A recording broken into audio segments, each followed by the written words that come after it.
Λοιπόν, όπως γνωρίζουμε όλοι, έχει γίνει μία αναθεώρηση του προτύπου του ISO 22000. Από το ISO 22000 του 2005 πήγαμε στο ISO 22000 το 2018. Οπότε από τις αρχές του 2022 καλούμαστε να εφαρμόσουμε αυτό το πρότυπο, στο οποίο υπάρχουν κάποια νέα στοιχεία. Ένα από αυτό το νέο στοιχείο είναι η παράγραφος 4, που αναφέρεται στο πλαίσιο λειτουργίας.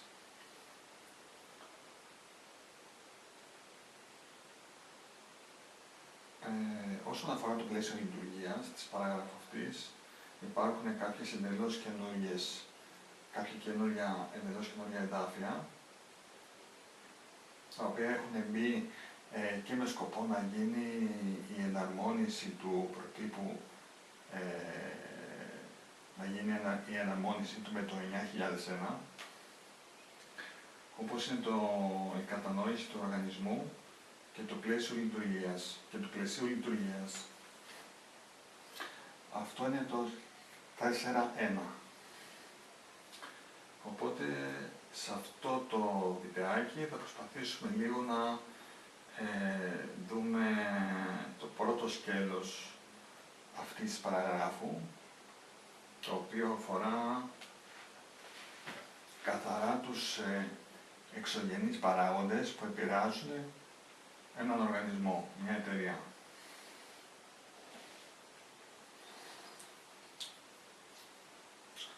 Λοιπόν, όταν ονομάζουμε εξωγενείς παράγοντες, εννοούμε κάποιους παράγοντες στους οποίους η εταιρεία δεν μπορεί να τους αλλάξει, απλά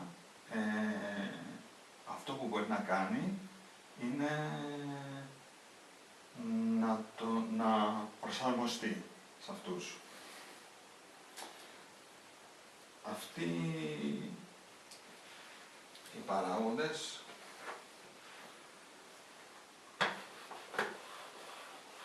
μπορεί να είναι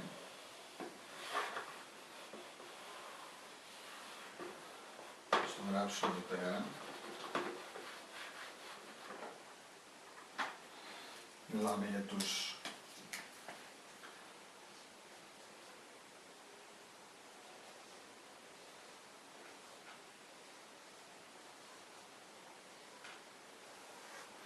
εξωγενείς παράγοντες, έτσι, οι οποίοι μπορεί να είναι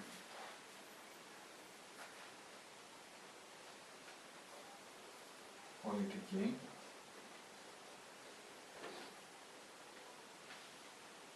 οικονομικοί,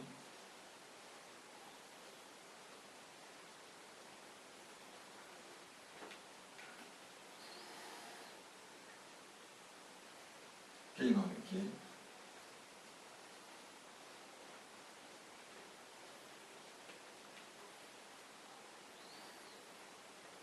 τεχνολογικοί,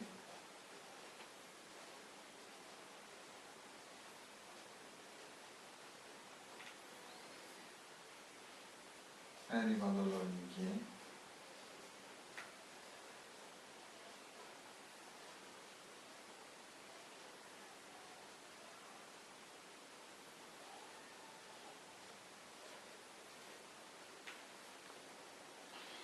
και νομικοί.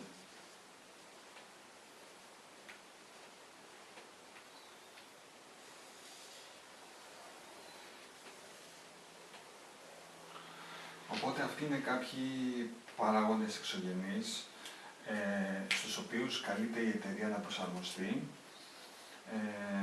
ώστε να μπορέσει να παράξει, να φτάσει και στο στόχο της, που είναι να παράξει ένα ασφαλές και ποιοτικό προϊόν, το οποίο όμως θα καθιστά την εταιρεία βιώσιμη. Και αυτό δεν πρέπει να το ξεχνάμε ποτέ, ότι δεν φτάνει να παράγουμε ένα ασφαλές και ένα ποιοτικό προϊόν, αλλά αυτό το προϊόν που θα παράξουμε, αναφερόμενοι σε μια βιομηχανία τροφίμων για παράδειγμα, θα πρέπει να είναι ένα προϊόν το οποίο θα καθιστά την εταιρεία βιώσιμη, δηλαδή θα καταφέρει η εταιρεία κάτω από διάφορους παράγοντες από τους οποίους είναι εξαρτημένη να το πουλήσει.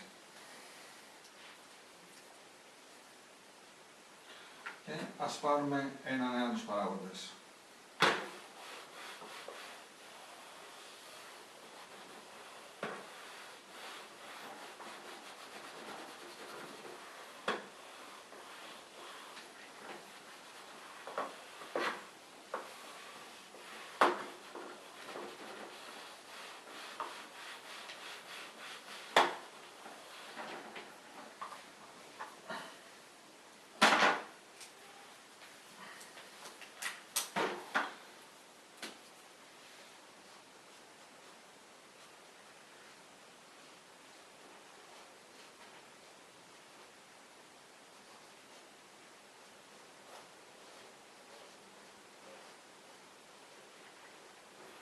Όσον αφορά τους πολιτικούς παράγοντες, οι πολιτικοί παράγοντες μπορούν να αναφέρονται καταρχήν στο νομικό περιβάλλον.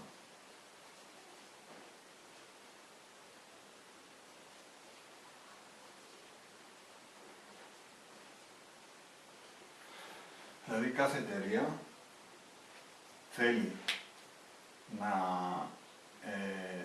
να παράγει και να δρά κάτω από ένα καθορισμένο νομικό περιβάλλον, το οποίο δεν θα αλλάζει ανά 6 μήνες ή δεν θα αλλάζει κάθε φορά που θα αλλάζει και η κυβέρνηση. Αυτό είναι πολύ σημαντικό για να μπορέσει μια εταιρεία να αποφασίσει να δραστηριοποιηθεί σε μια χώρα,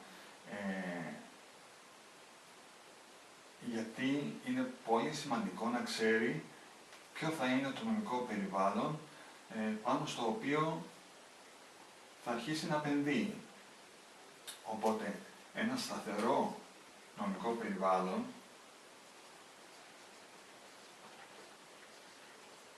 είναι βασικό για την εταιρεία μας.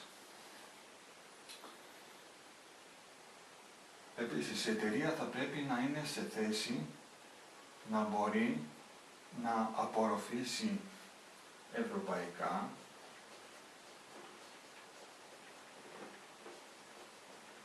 ή κρατικά κονδύλια. Αλλά για να μπορέσει να απορροφήσει ευρωπαϊκά ή κρατικά κονδύλια έτσι ώστε να μεγαλώσει την εταιρεία, τον οργανισμό ή να μπορέσει να επενδύσει καλύτερα, θα πρέπει να υπάρχουν αυτά τα ευρωπαϊκά ή κρατικά κονδύλια. Οπότε η χώρα στην οποία επενδύει αυτή η εταιρεία θα πρέπει να έχει μεριμνήσει ως προς το τομέα αυτό.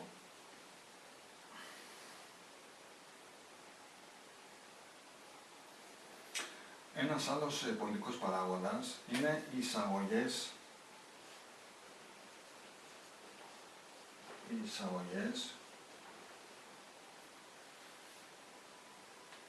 παρόμοιων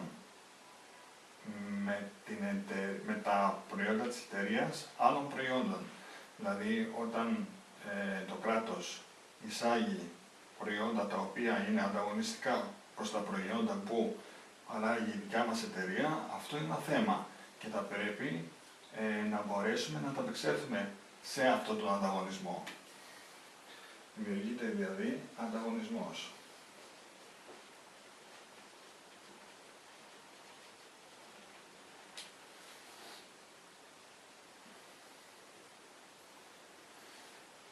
Νέοι φόροι.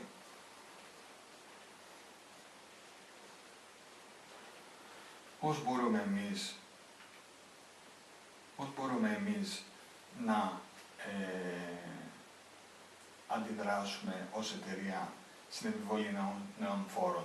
Μπορούμε να τους απορροφήσουμε, μπορούμε να τους περάσουμε στα προϊόντα μας, μπορούμε να έχουμε προϊόντα ανταγωνιστικά ακόμα και με την επιβολή νέων φόρων? Και αυτό είναι ένα μεγάλο ερώτημα το οποίο θα πρέπει να απαντηθεί και στο οποίο θα πρέπει η εταιρεία να προσαρμοστεί και να αφαιρθεί αναλόγως.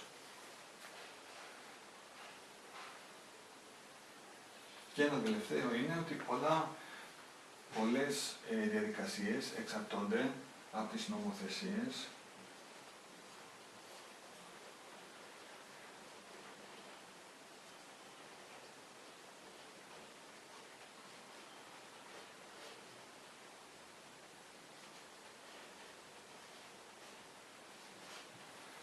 τις νομοθεσίες άλλων χωρών.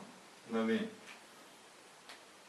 αλλιώς θα πουλήσεις τα προϊόντα σου στη Γαλλία, για παράδειγμα, ή στο Ηνωμένο Βασίλειο ή στη Γερμανία, και αλλιώς θα πουλήσεις τα προϊόντα σου στην Αμερική, στο Ντουμπάι, στα Ηνωμένα Αραβικά Εμιράτα ή σε κάποια άλλη χώρα. Οπότε αυτοί οι πολιτικοί παράγοντες θα πρέπει να ληφθούν υπόψη, είναι εξωγενείς παράγοντες, στους οποίους θα πρέπει να προσαρμοστεί η εταιρεία.